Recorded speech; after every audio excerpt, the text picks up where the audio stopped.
ini salah satu mungkin contoh yang baik nih Per, karena sebelum share disaring dulu tuh. Yang pertama banget gue lihat ya dari mana sumber berita itu. Itu kan yang paling penting juga untuk membuktikan berita itu hoax apa bukan. Itu banyak banget nyebar informasi hoax yang dimana tiba-tiba pemain naturalisasi inilah atau apalah. Apalagi terkait dengan politik. Ijazahnya. Oke. Itu ini nih yang ada yang bisa mencakup banyak teknologi mulai dari bantu kita nulis, analisa, bahkan dalam pembentukan video, editing dan lain sebagainya. Itu sebagai tantangan, peluang atau apa sih menurut kalian dengan hadirnya AI saat ini? Sebelum gue masuk ikut atau join organisasi ini, gue bener-bener yang presentasi di depan kelas aja gemeter bang bisa-bisa. Halo semuanya, balik lagi Teras Inspirasi dan kali ini kita udah di episode kelima. Dimana kali ini gue gak kayak biasanya ditemenin sama sobat gue, Anjay. Dimana kayaknya dia tadi udah izin gak bisa datang karena nih kebetulan malam minggu. Gak tahu gue mau ngapain dia malam minggu. Dan kali ini tapi gue ditemenin yang lebih spesial kali dari dia ya. Karena gue udah ditemenin langsung sama founder dari Teras Inspirasi, yaitu Bang Oji. Halo Bang. Halo Per, gimana nih kabarnya Per? Alhamdulillah gue. Nih teman lu gimana Per? Kok gak datang, baru ngabarin gue tuh tadi malam banget. Dan mau gak mau kan jadinya harus gue yang gantiin nih. Oke. Gak tahu gue juga ya, dia pas gue tanya gue malah tahu kabar dari lu kalau dia gak bisa datang. Dia ngabarin gue tuh gak malam banget sih. Gue curiga kayaknya dia pengen malam mingguan sih itu dia. Pasti. Nah tapi kayaknya kita gak bisa bahas Calvin nih, takutnya nanti dia lagi malam mingguan malah ngerasa kok kuping gue panas banget diomongin kali. Bener. Berarti kita langsung aja ke topik episode 5 Bang. Betul, nah Dimana? episode kali ini tuh spesial Per, yang dimana kita kemarin udah ngundang dari teman MPM, terus juga udah ngundang juga dari DPD Jakarta, bahkan mantan Presma dan ketua Himakom udah kita undang juga. Benar banget. Nah kali ini kita undang sosok yang dimana mereka bergerak di bidang teknologi juga nih. Salah satu ormawa di UBSI yang tahun ini kalau gue perhatiin pergerakannya ya lagi cukup menaik nih, lagi ada progres yang baik dari organisasi ini nih.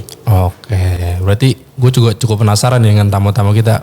Boleh kita langsung undang aja kali Bang? Boleh banget. Oke, selamat datang buat Bang Ibra dan Kak Sania. Dan boleh dikenalin dulu mungkin? Perkenalkan nama gue Ibra, gue dari jurusan Teknologi Informasi di Universitas Binasaran Informatika dan sekarang juga gue menjabat sebagai staf PSDM di Himpunan Mahasiswa Teknologi Informasi. Oke. Perkenalkan, gue Sania Ramafransia dari jurusan Teknologi Informasi semester 6 dan sekarang gue aktif di himpunan ini sebagai sekretaris umumnya. Oke. Ya, ini HMT ini ya kalau gue perhatiin ya Ibra ya sama Sania lagi ada progres yang baik nih di tahun ini. Ada beberapa kegiatan yang sudah kalian jalanin. Tapi sebelum kita mengarah ke sana, gue penasaran deh, HMT itu apa sih? Kalau dari pandangan gue pribadi ini berarti ya, kalau menurut gue itu HMT itu sebenarnya ya semacam wadah lah untuk mahasiswa-mahasiswa prodi teknologi informasi di UBSI. Kita mewadahi mereka semua aja dalam ya banyak sih yang kita wadahin, bisa dalam hal kreatifnya, juga dalam hal kegiatan supaya mereka bisa improve menjadi lebih baik. Terus apalagi nih yang kalau dari sana apa terkait dengan HMTI? Sama sih kayak Ibra, wadah dari mahasiswa teknologi informasi sendiri untuk mereka tuh ngembangin bakat-bakatnya mereka. Mungkin kayak pengen ngelatih manajemen waktunya, public speakingnya, karena di situ kita tuh mewadahi banget ya Kak. Oke. Ini di setiap cabang UBSI ada apa enggak? Apa emang cuma di satu tempat gitu? Kita ada beberapa, kebetulan kita ada 10 cabang.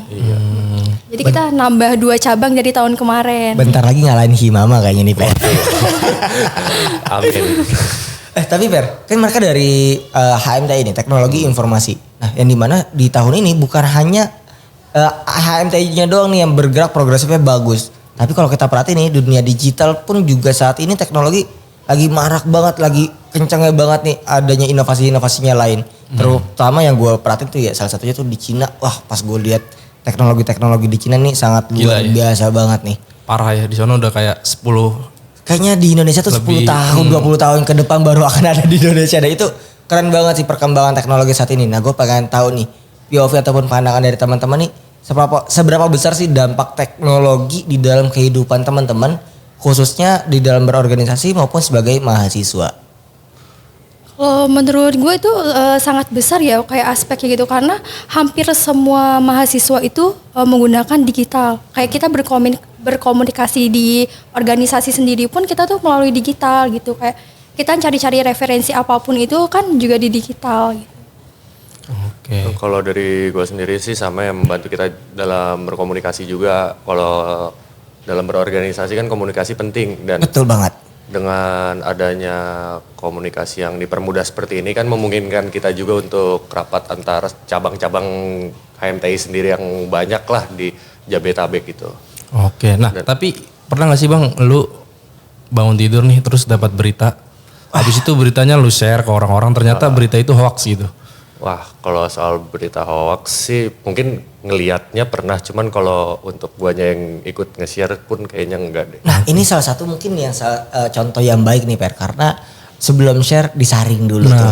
Nah gue penasaran, lu kok bisa sih sampai ada di tahap gue dapat berita nih, mungkin beritanya ada berita yang konotasi yang negatif ya. Nah itu kenapa nggak langsung lu share? Ada nggak sih tips-tips yang bisa lu sampaikan ke teman-teman supaya ketika ada berita walaupun mungkin beritanya isu yang lagi hangat nih, mungkin kayak tiba-tiba ada naturalisasi pemain timnas gitu kan. Nah itu gimana caranya lu untuk tidak main share berita tersebut supaya kita bisa terhindar dari hoax. Kalau dari gua sendiri sih lebih yang pertama banget gua lihat ya dari mana sumber berita itu. Itu kan yang paling penting juga untuk membuktikan berita itu hoax apa bukan. Nah yang kedua gue juga coba searching juga di medsos apakah ini emang benar apa bukan. Nah kalau biasanya sih kayak gitu aja sih. Intinya nggak ditelan mentah-mentah ya. Betul, dan itu juga perlu yang namanya adanya literasi digital juga sih. Jadi kita harus mulai rajin untuk baca supaya kita juga bisa mendapatkan informasi-informasi yang lebih banyak dan lebih absolut dan valid juga tuh Per. Karena kebanyakan dari kita nih ya Per ya, apalagi di grup WhatsApp bapak-bapak atau ibu-ibu ya, khususnya di grup-grup Facebook tuh kayaknya banyak banget. Kayak jualan musang kebanyakan. Itu banyak banget nyebar informasi hoax yang dimana tiba-tiba pemain naturalisasi inilah atau apalah, apalagi terkait dengan politik. Ijazahnya. Oke. Itu sudah lanjut Bang. Oke, gue juga penasaran nih. Kalian nih ada tahu gak sih terkait dengan literasi digital tuh menurut kalian kayak gimana sih pandangan kalian terkait dengan adanya literasi digital dan lain sebagainya? Kalau menurut gue itu literasi digital itu kemampuan kita ya buat memahami atau menganalisis kayak penggunaan digital itu dengan bijak biar kita tuh bisa tahu informasinya yang valid atau enggaknya. Oke. Kalau dari lu Bro Ibra? Ya kurang lebih sama sih sebenarnya kayak pandangan dari Sania juga. Kurang lebihnya kayak gitu juga soalnya. Oke. Tapi kan saat semakin canggihnya teknologi nih Per, apalagi sekarang tuh ada teknologi AI tuh. Bener banget. Wah, gue liat AI sekarang udah kayak gue bingung bedain ini mana asli, mana yang palsu. Apalagi beredar tuh video yang sekarang apa? VO3 ya? Iya benar. Itu udah kelihatan kayak real banget tuh. Nah, menurut kalian tuh AI yang saat ini nih yang ada yang bisa mencakup banyak teknologi mulai dari bantu kita nulis, analisa, bahkan dalam pembentukan video, juga editing dan lain sebagainya. Itu sebagai tantangan, peluang atau apa sih menurut kalian dari hadirnya AI saat ini? Kalau dari gue sendiri menurut gue itu ya ada poin positifnya ada poin negatifnya juga tergantung gimana kita menggunakannya aja. Soalnya balik lagi AI bisa buat ngebantu kita dan juga AI bisa nipu kita juga lah ibaratnya kayak gitu. Nah tapi gue juga mau tambahin kali ya Bang ya. Menurut gue emang kalau AI ini tergantung penggunanya juga sih ya. Kayak misalnya yang video viral itu yang pakai AI ya kan. Akhirnya dia yang buat walaupun viral akhirnya dia suruh klarifikasi gitu-gitu. Makanya emang harus diri sendiri juga mau gimana nih gunain AI ini ya kan. Dan itu sekarang agak semakin susah juga tuh Per kita buat bedain mana yang asli, mana yang palsu dari pembuatan video AI. Dan gue penasaran nih sama teman-teman teknologi informatika, kira-kira ada gak sih tips atau trik buat kita bisa bedain, oh ini video nih buatan AI nih, oh ini video sebenarnya real. Karena ada beberapa konten kreator kalau kita perhatiin ya itu ya. Mereka malah buat video pura-pura sebagai AI. Bener Itu banget, lagi ya. ramai juga tuh konten-konten kayak gitu. Nah itu ada gak sih tips and trick dari kalian biar kita bisa bedain gitu antara yang asli ataupun pembuatan dari AI?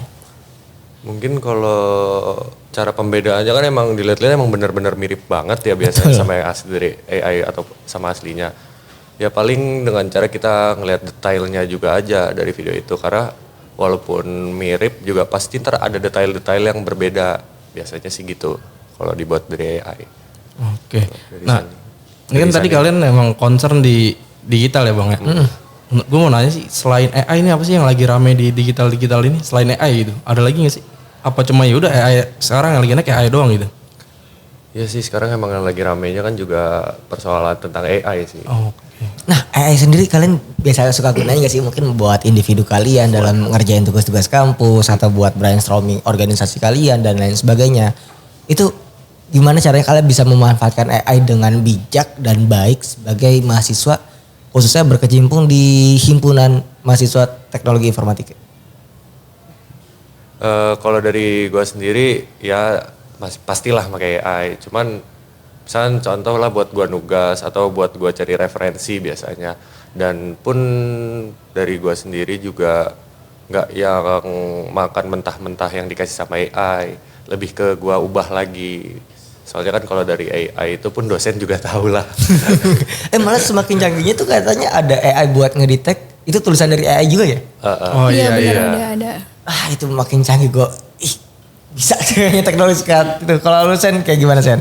Sama sih kayak Ibra, kayak mungkin cari referensi buat tugas-tugas kita, apalagi kan di organisasi juga kita lagi banyak kayak pendapat-pendapat nih yang beda, terus kita cari tahu di situ bener nggak sih yang benernya yang mana juga gitu. Terus kita sama ini kayak pikiran kita sama AI, sama nggak sih pikirannya, kadang tuh suka gitu buat cari referensinya di AI kadang. Tapi lu tau gak sih ada fenomena tuh yang dimana kadang saking kita udah akrabnya sama AI ya, AI itu malah jadi teman curhat. Wah. Sampai di kafe itu. Malah gue habis lihat Kak, tadi di FVP IG dia tuh malah nikah sama AI. Bener-bener nikah sama AI gitu. Nah, jadi dia pakai tripod, terus ada HP-nya itu AI. Itu mungkin karena saking nyamannya sama AI dan gak ada teman buat ngobrol. Mungkin ya. Berarti buat teman-teman yang terinspirasi nih ya, kalau kalian memang terlalu nyaman dengan penggunaan AI dan lain sebagainya, tetap kayaknya kalian perlu untuk bersosialisasi karena biar bagaimanapun lebih nyaman ngobrol langsung dengan manusia sih. Tapi buat tukar pikiran, buat kita nyari referensi dan lain sebagainya yang tadi disebut sama Ibra sama Sania, mungkin bisa kita gunain tapi tetap harus bijak menggunakan. Harus bijak ya. Tapi Bang, emang orang kalau curhat ke AI itu lebih dapat solusinya dibanding curhat ke teman. Kalau misalnya curhat ke teman, gitu. Gini. Paling temen ngomong, sabar bro. Nah, Tapi kalau AI lu dikasih solusi gitu. Berarti kayak gitu ya? Coba enggak? Kayaknya gue harus coba. Tapi kalau sama curhat sama AI itu maksudnya gimana sih? Bisa sampai orang bisa curhat sama AI itu? Lu pernah pakai gak sih Fer? Gue kalau curhat sih enggak. Apa? Lu penggunaan AI Gua sejauh ini apa? ide kayak misalnya gue mau buat sesuatu program, menurut gue buatkan ide-ide yang menurut lu sekarang lagi relevan gitu. Akhirnya kan dia munculin nggak mungkin satu kan, pasti banyak, ada beberapa. Ya akhirnya gue pilih salah satu yang terbaik kayak gitu. Nah ketika lu milih nih, lu kembangin juga nggak idenya atau yaudah oke gue dapat ide dari AI ini, ya itu yang akan gue pakai. Pasti gue kembangin sendiri, abis itu kalau gue mentok baru gue tanya lagi. Oke, menurut lu kayak gini, menurut lu ide ini kalau gue kasih kayak gini gimana sih gitu. Lu malah nanya balik kayak Iya. Oke. Nah, kalau kalian sendiri di tim yang memang sehari-hari ya di kehimpunannya tugasnya menggunakan digital gitu, ada nggak sih kesulitan? Kalau kalian sendiri kan memang udah ahli nih di situ nih, tapi ada nggak sih kesulitan kalian apa sih yang biasa dihadapin gitu? kesulitannya pada saat beda-beda sih Bang kalau kayak gitu. Biasanya apa tuh? Ya paling pada saat nugas lagi ngoding, errornya tuh cuman perkara koma, titik, atau ya tanda-tanda kecil atau huruf besar huruf kecil doang. Oke. Biasanya karena itu aja sih yang bikin sulit, karena kan jadi kita harus ngebaca benar-benar dari atas sampai bawah nyari kesalahannya di mana. Oke. Dan itu biasanya lu nyari kayak gitu bantuan sama AI juga atau gimana tuh? Kadang pakai AI juga. Berarti AI bisa sampai buat bantu kita ngoding juga ya? Bukan ngebantu Bang, bahkan dia ngebuatin dari awal pun dia bisa. Oh serius? Serius. Tapi hasilnya sama atau beda tuh? Kita tinggal ngedetailin aja maunya kita kayak gimana. Makin canggih banget sih teknologi. Mungkin balik ke HMTI-nya kali ya Bang ya. Boleh, Gue penasaran banget. Sebenarnya kalian tuh kegiatan ngapain sih? Kegiatan kita banyak sih salah satunya yang sekarang ini yang lagi kita jalanin proker-proker atau program kerja lah. Kayak misalnya? Misalnya kayak sekarang yang terdekat saat ini ada nanti seminar UI UX ya, Sa? Ya benar. Seminar tentang UI UX gitu. Itu bisa dijelasin nggak apa tuh seminar tentang apa? UI UX itu kepanjangannya kan inian apa? User interface dan user experience. Oke. Nah itu tuh kayak tentang gimana kita ngedesain biar si usernya ini nyaman dalam membuka aplikasi, misalnya di UI UX untuk aplikasi, ya kita ngedesain apa isi halaman aplikasinya itulah. Oke, lagi-lagi emang digital ya, seminar berhubungan dengan digital gitu Bang. Tapi gue penasaran deh, HMTI kan banyak cabang ini. Gimana sih caranya kalian bisa ngebuat semua cabang ini bisa tetap berkreasi, bisa tetap tumbuh bareng-bareng dengan visi yang sama yang kalian tuangkan dari teman-teman pusat? Ya kalau itu sih gimana ya Bang ya? Kalau buat dijelasinnya rada susah juga, cuman ya paling sebelum ini kan kita kan ada kegiatan yang raker untuk mempresentasikan proker-proker dari setiap cabangnya. Jadi di situ ya kita saring juga mana yang sejalan nama kita, mana yang bukan. Jadi kan di situ ada atas persetujuan bersama juga proker apa aja yang akan dijalankan. Oke. Kalau dari sendiri? Sama sih, kayak pasti kan di situ kita ada namanya raker ya. Nah raker itu kita kayak nampung semua ide-ide program jadi cabang. Setelah itu kita riset lagi mana sih yang masuk di HMTI ini gitu, mana yang sesuai. Tapi tuh kita selepas dari itu kita nggak membatasi mereka ya buat ngejalanin proker yang di luar dari, maksudnya kayak masuk dari kita gitu loh Kak. Kayak seminar yang di luar, misalkan seminar yang bukan tentang teknologi atau digital gitu, kita tetap ngebiarin mereka tuh biar berkreasi sendiri. Oke, berarti emang walaupun bukan seminar-seminar tentang digital tetap boleh gitu ya? Iya. Nggak harus digital ya? Iya, nggak harus. Ada nggak proker-proker ke depan yang menjadi sebuah dobrakan nih atau proker baru yang dihadirkan oleh HMTI mungkin yang terkait dengan digital literasi ataupun terkait dengan hal-hal lain yang berhubungan dengan digital? Untuk yang menurut gue pribadi ini bakalan jadi suatu proker yang kayak perlu bagus banget malah ya. Apalagi berhubungan tadi kan dengan kita bahas AI dan yang suka apa kemakan berita hoax dari digital betul banget tadi. tuh. Nanti dari HMTI sendiri itu dari HMTI Jatiwaringin khususnya dia ada proker tentang cyber security. Di mana kita itu dikasih tau lah tentang bahaya-bahaya link phishing gitu. Ya bahaya-bahayanya digital itu seperti apa aja. Kayak penipuan-penipuan digital yang melalui link-link itu, link-link gak jelas lah gitu. Tapi boleh gak sih di-spill dikit nih terkait dengan link? Karena kan banyak banget tuh yang sebar-sebar link ya. Dan kadang kita juga ngeri tuh buat ngeklik link tersebut, khawatir nanti ATM kita terkuras lah, data-data kita bocor lah dan lain sebagainya. Boleh gak nih dari teman-teman sedikit spill supaya kita bisa antisipasi nggak asal main klik link sembarangan? Sebenarnya kalau cuman kita ngeklik sih itu harusnya nggak apa-apa ya. Soalnya setahu gue sendiri link tersebut biasanya dia meminta akses dulu ke handphone kita. Oke. Meminta izin. Biasanya kan kalau kita masuk ke website suka minta izin dulu. Nah yang penting dari situnya nggak kita izinkan aja untuk membaca data yang ada di HP kita. Gitu. Apalagi sampai minta akun ya, masukin akun. Nah iya, yang Bahaya kadang tuh ya. suka tiba-tiba ngirim SMS. Nah itu yang bahaya sebenarnya, yang bisa nguras duit kita tuh di HP. Oh iya, kayak nguras duit benar. Kayak misalnya gue sering Bang, ada pengalaman teman gue ngirim link nih, pas gue buka linknya tuh Toto 48 gitu. Itu nguras duit tuh menurut gue. Oh. Jadi menurut gue emang harus pilih-pilih juga sih ya. Maksudnya nggak sembarangan masuk link gitu ya. Iya. Oke. Kalau lu sendiri gimana Bang? Ada gak sih pengalaman lu, pernah gak lu salah ngeklik link gitu? Nah kalau gue sendiri jujur ya, gue kalau link sendiri ya, itu gue nggak mau main asal ngeklik link sih. Apalagi kan gue juga masuk ke beberapa grup kayak grup maba di tahun 2024 kemarin. Itu gue nggak mau main asal sembarangan, apalagi dengan nomor yang nggak dikenal. Karena asli agak ngeri-ngeri sedap juga. Apalagi di grup-grup juga beberapa kali kan ada informasi-informasi hoax yang dimana ya rektor kita minta pulsa lah. Padahal itu nomor penipu ya, gue bilang ini penipunya kayaknya nggak pintar banget deh.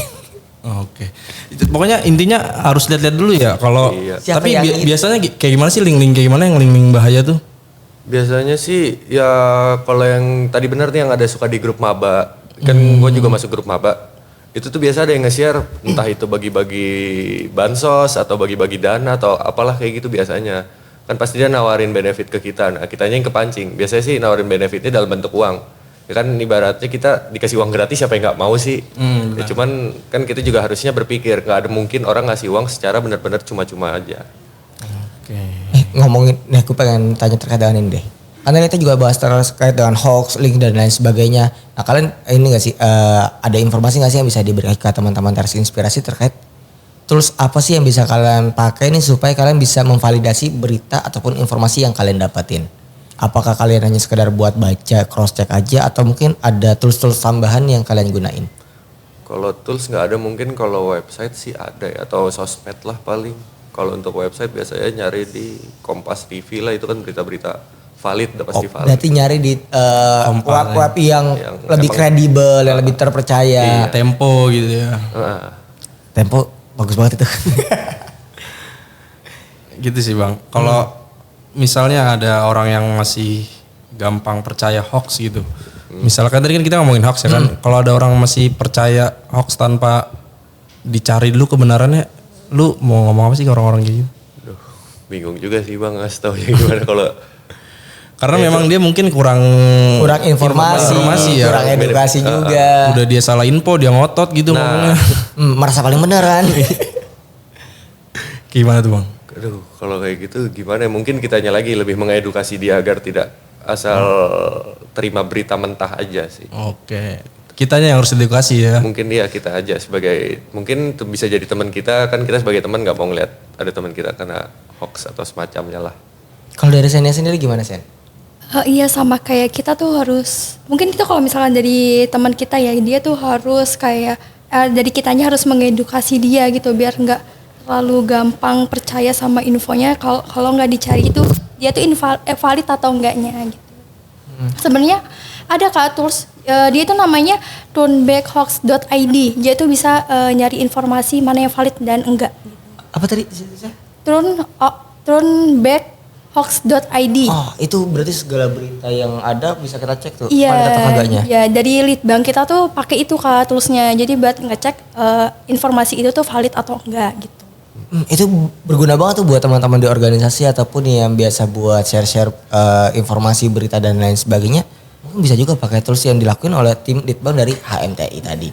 Nah ngomongin HMTI nih Fer, sebelum kita mungkin nanti masuk ke akhir sesi ya. Gue penasaran deh dari kalian berdua nih, kan kalian aktif di HMTI. Nah gue penasaran pelajaran apa sih yang paling kalian dapetin di HMTI ini. Dan kenapa akhirnya kalian memutuskan untuk fight berada di pusat. Untuk pelajarannya tersendiri atau nilai gue dapet yang penting dari HMTI itu, yang pertama lebih ke di HMTI sendiri udah banyak mengembangkan soft skill gue. Salah satunya adalah public speaking lah. Tadinya mungkin sebelum gue masuk ikut atau join organisasi ini, gue bener-bener yang presentasi di depan kelas aja gemeter Bang bisa-bisa.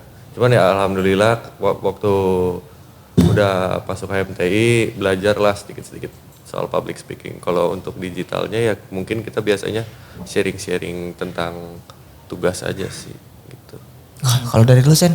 Karena setaunya gue kenal Senia tuh dia sebelumnya ada di cabang Keramat. Tiba-tiba dia memutuskan buat naik di pusat sebagai sekretaris umum. Pelajaran penting apa sih ya lo dapetin sampai akhirnya kayaknya gue pengen fight di pusat deh. Kayaknya kalau di cabang doang kurang nih. Sebenarnya ada dorongan ya, harus ada dorongan dulu. Jadi orang-orang pusat dulu gitu kayak ngedorong kayak ayo lu masuk, lu harus bisa kayak apa ya kan kemarin tuh pusatnya udah bagus. Sekarang tuh kayak gimana kita sama-sama buat ngembangin pusat kita tuh biar bagus lagi gitu Kak. Jadi kayak dari dorongan itu kayak yaudah deh siapa tahu kita bisa ngebantu pusat ini tuh biar gimana sih nextnya tuh kita bakal lebih bagus lagi. Dan bahkan mungkin ini tadi pembahasan tadi ya, HMT ini tuh lagi mau rancang website Kak. Jadi websitenya itu terdiri dari kayak struktur organisasi, terus sama kayak nanti proker yang ada di DPP atau pusat, DPP atau cabang. Terus sama nanti sampai ke gimana caranya kita daftar di HIMA itu, di HMTI.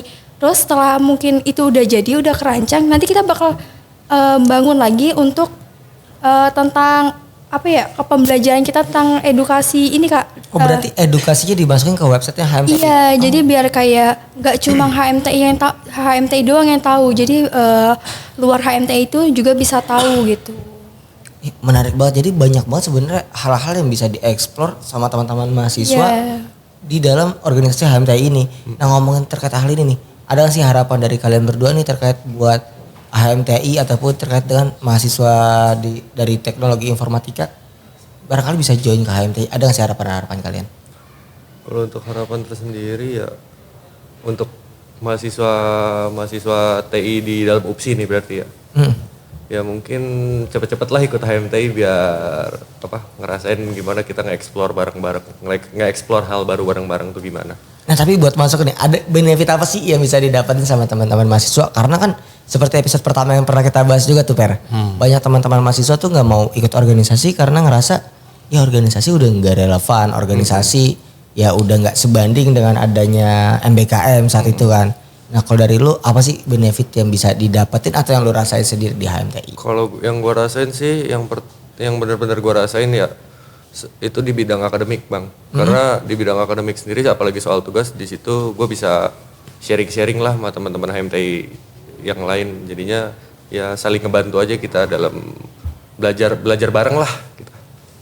Oke, emang berarti emang intinya buat belajar bareng ya. Tapi kalau ada orang-orang kayak gue cukup tertarik nih Bang buat masuk di HMTI ini menurut gue. Tapi lu anak manajemen nih Per. Kenapa tuh Per? Karena kayak kemarin misalnya gue dapet tugas dari kampus gitu suruh bikin website. Nah itu gue bener-bener nol banget tuh, gue gak ngerti banget tuh. Nah mungkin kalau gue masuk ke HMTI ada basicnya ya, mungkin bisa gue jadi bisa tahu. Situ, karena di situ juga kan kita misalnya emang kita nggak tahu ya kita bertanya aja sama teman-teman di HMTI. Nih caranya ini gimana sih? Nah dari teman-teman HMTI pun pasti juga ngajarin juga Bang. Oke gitu Bang. Kalau dari lu Sen, harapannya buat HMTI sendiri gimana Sen? Apa ya, sama kayak Ibra kali ya, sama-sama biar banyak kita ngembangin lagi HMTI ini biar kayak makin dikenal banyak orang. Kan kita kan juga udah nambah 2 cabang nih, jadi kita banyak yang tertarik juga. Terus semoga makin banyak aja kali ya anggota yang masuk ke HMTI jadi cabang-cabang gitu Kak. Jadi biar terstrukturnya tuh lebih ini lagi, terus buat proker-prokernya lebih mantep gitu. Bisa lebih berdampak juga buat mahasiswa dan juga buat masyarakat luas juga. Nah terakhir mungkin sebelum closing ya gue pengen tahu nih dari teman-teman bisa gak sih kasih pesan-kesan ke teman-teman nih terkait gimana supaya teman-teman bisa lebih bijak lagi di dalam dunia sosial media, dalam literasi digitalnya dan lain sebagainya. Mungkin yang bisa kalian share pesan dan kesan buat teman-teman semuanya. Kalau dari gue sih pesannya ya jangan gampang lah menerima berita-berita yang belum jelas sumbernya dari mana, karena bisa jadi itu kan hoax atau berita nggak benar gitu sih kalau dari gue. Kalau dari itu mungkin sama aja kali ya sama Ibra, kayak sebelum kita percaya sama informasi itu tuh kayak kita harus benar-benar ngecek lagi ini tuh valid atau enggaknya gitu. Kalau enggak kan dari kita sebagai mahasiswa teknologi kan juga bisa membantu mereka ini tuh valid atau enggaknya gitu. Oke, berarti mulai sekarang gue harus hati-hati lagi nih Bang. Kalau ada teman ngirim link lebih baik gue nggak buka link.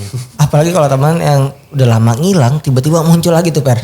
Udah lama ngilang tiba-tiba WA. Assalamualaikum Per. Ada uang gak 100? Oke, terakhir ya. oh, iya. Kalian boleh nih informasiin kalau kita pengen kepo lebih jauh nih terkait dengan HMTI kita tuh harus kemana sih? Bisa ke Instagram HMTI sendiri, itu Instagramnya @hmti.upsi_. Oke. Website-nya tadi udah berjalan atau baru mulai dirancang? Lagi dirancang. Oh baru mulai dirancang, tapi gua akan sangat excited buat nungguin website kalian sih karena tadi idenya sangat luar biasa, selain struktural terus juga ada program kerja. Jadi kita bisa lebih kepo lagi terkait program kerja HMTI ke depannya. Dalam waktu dekat nih program kerja apa yang bakal berjalan? Untuk di bulan ini ya beberapa malah hitungan hari lagi sih harusnya. Itu yang tadi seminar UI UX sih. Yang tadi udah dijelasin. Oke, berarti tinggal Bahkan sekarang ini lagi ada studi banding Kak. Iya. Jadi cabang Kaliabang sama Himama Kaliabang. Oke, Himama seru tuh. Kayak Himama Kaliabang lagi ya. Oke, Fer, kayaknya kita juga udah cukup lama juga ngobrol-ngobrol dengan teman-teman HMTI. Sebenarnya masih banyak yang pengen gue kulik lagi nih dari teman-teman karena sangat luar biasa banget ide-idenya mereka, terus juga terkait dengan bermain di dunia digital. Tapi kita juga keterbatasan waktu juga. Mungkin kita bisa lanjut di next episode sama mereka kalau masih ada waktunya. Benar banget. Dan mungkin aja langsung tutup ya Bang. Boleh Bang ditutup? Boleh. Oke, sebelum kita tutup gue pengen nyampe juga nih buat teman-teman dari Teras Inspirasi nih. Untuk kita bisa lebih bijak lagi dalam bermedia sosial. Selain itu ketika kita mendapatkan informasi kita harus biasakan untuk saring sebelum di sharing. Karena sharing informasi itu penting teman-teman. Jangan sampai kita terjebak dalam informasi hoax ataupun kita sebagai penyebar informasi hoax tersebut. Gua Farol Rozi Dan gue Ferdi Rawan. sampai ketemu di next episode Teras Inspirasi.